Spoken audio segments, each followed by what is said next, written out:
And one of the most fashion-forward first ladies in recent history, leaving the White House, handing off the baton to Melania Trump. So what fashion choices will the new First Lady champion, looking lovely there in a blue Ralph Lauren coat? What have we seen so far, and what can we expect may come from Melania? Joining us to discuss is Wall Street Journal contributor Christina Binkley. Welcome, Christina. Great to see you. Nice to see you, Tanya. So, Christina, we are starting to get a big preview of what is to come with Melania's First Lady style during the inaugural balls. Have you heard anything about who she might be wearing? Well, we heard Ralph Lauren rumor, and of course that was confirmed this morning when we saw her in the pale blue outfit that she's wearing, which, by the way, looks very First Lady-ish to me. Yes. Another rumor has been Karl Lagerfeld. That surprised me a little bit because it's not an American designer, but we'll see that. You know, he certainly knows how to design a gown. So, Christina, I'm just wondering how much of this has to do with the meeting that Donald Trump may have had or not had recently with Anna Wintour. Yeah, you know, I wondered about those meetings, and I think there were a couple of them. I don't know what Melania's involvement in them was. I know that Melania and Anna Wintour have known each other for years, but we're definitely seeing a makeover here. Anna Wintour is the one person in the world who could reach out to designers and say, we need to support this First Lady. Right. Let's have her look like a First Lady. It's the kind of thing she would do. She's a mature, diplomatic woman, Anna Wintour is, and would not want to be part of anybody looking, sort of representing the U.S. and looking less than they should. Absolutely. And when you look at Melania Trump, I mean, here's a woman who is certainly no stranger to fashion. As a former model, she must be fully aware of the importance of the image projected by clothes. What image or look did you feel she was projecting on the campaign trail? And how do you predict that will change now that she's in the White House? Well, you know, it really was during the campaign trail. We remember that, you know, some of the outfits she looked, they were very sexy. I thought they were very trophy wife-ish, which of course is what she's been known for up until now. When she emerged yesterday off of that airplane, I was looking to see, would we be looking more at the, you know, the U.S.'s first trophy wife or something more substantial? I think we saw something more substantial. That's great. And speaking of some of her most talked about fashion moments on the trail, let's go through a few of them. That Gucci pussy bow blouse was an interesting one.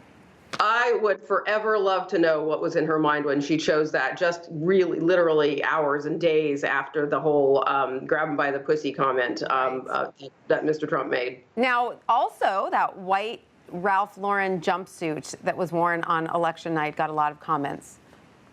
Yes, it did. Again, it was a little bit too sexy, a little bit too trophy wife, right? It was certainly very fashionable, and she looks absolutely lovely in it. She's a beautiful woman, but it wasn't quite the right tone. She's had some coaching since then, I think. Absolutely. So looking forward then, how might you predict, you said already it's looking, what we've seen today already a little bit more First Lady-ish, for lack of a better word.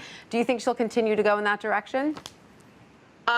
I'm sure she will. I mean, when I look at what's going on with the changes in her hair and her makeup and the clothing, I think she's got a stylist. I'd love to know who it is. Somebody who really understands that the image that she's projecting. She's also made some interesting choices so far in the last 24 hours. It's all American designers. We'll see what happens tonight.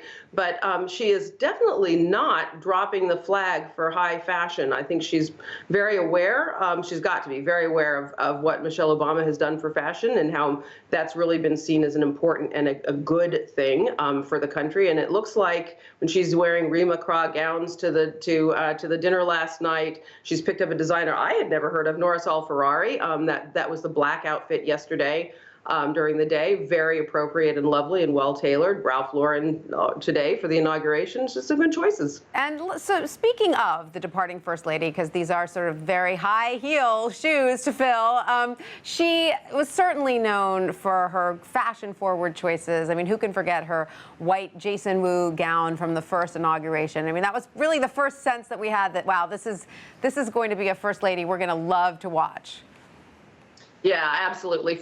Literally from day one. And of course, that gown, by the way, made Jason Wu, and she's worn him again. She wore him for the second inauguration. She wore him the other day for the sort of last speech that her husband made. It's been an extraordinary ride not just for designers whose careers have been made, but for people who just enjoyed watching her. There have been, not only memes, but there have been entire websites and blogs and books, multiple books devoted to what Michelle Obama has worn. Amazing. I'm thinking also of her gold Versace gown that she wore at the last state dinner. And of course, who can forget her J. Crew outfits? I mean, she really made fashion feel accessible. Even if it isn't, she made it feel that way. You know what? That was so important about not just what she was wearing, but that's really what the Obama White House was known for, right? They opened and invited so many more people and made it so much more accessible than it had been in the past. And the fashion, as in everything else, reflects who we are and what our culture is. Absolutely. Then, of course, going back to former First Ladies, the iconic Jackie Kennedy. I mean, they kind of broke the mold after that. Her look defined an era, didn't it, Christina?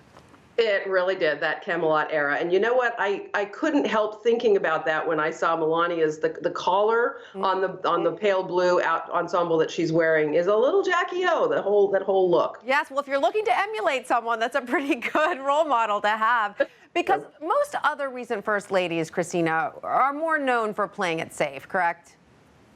Yeah, it was Oscar de la Renta, and more Oscar de la Renta for a long time. Which is certainly gorgeous dresses, but Absolutely. wasn't surprising anyone. Utterly perfect, absolutely appropriate, beautifully executed dresses. Right. Surprised us about Michelle Obama is she took risks, and sometimes people didn't like what she was wearing, but that was part of the fun, right? Part of the fun. And speaking of part of the fun, let's quickly discuss first daughters, because they don't usually register on the fashion world radar, but the Obama girls became quite stylish as they grew, and something tells me Ivanka's fashion choices will be closely watched as well. Yes, I think we're definitely going to see that from Ivanka. She's very aware. I had to smile at an Instagram that she sent when she was getting off the plane yesterday in her green outfit. It looked like it could have been an ad for Ivanka Trump. The Obama girls, both of them, we've watched them grow up. They were fashionable when they were little children, and their parents were obviously dressing them. They're fashionable now, and I doubt that their parents have as big a role. At least my teenagers wouldn't let me have that bigger role. But we've all enjoyed watching them grow into their more adult selves. Ivanka Trump, we're all going to wonder how much is she selling of her own line, and how much is she wearing of others' designs. We're going to be interested to watch how that goes. Well, it's nice to know that the fashion discussion is alive and well at the White House. So thank you so much, Christina, for that. My pleasure.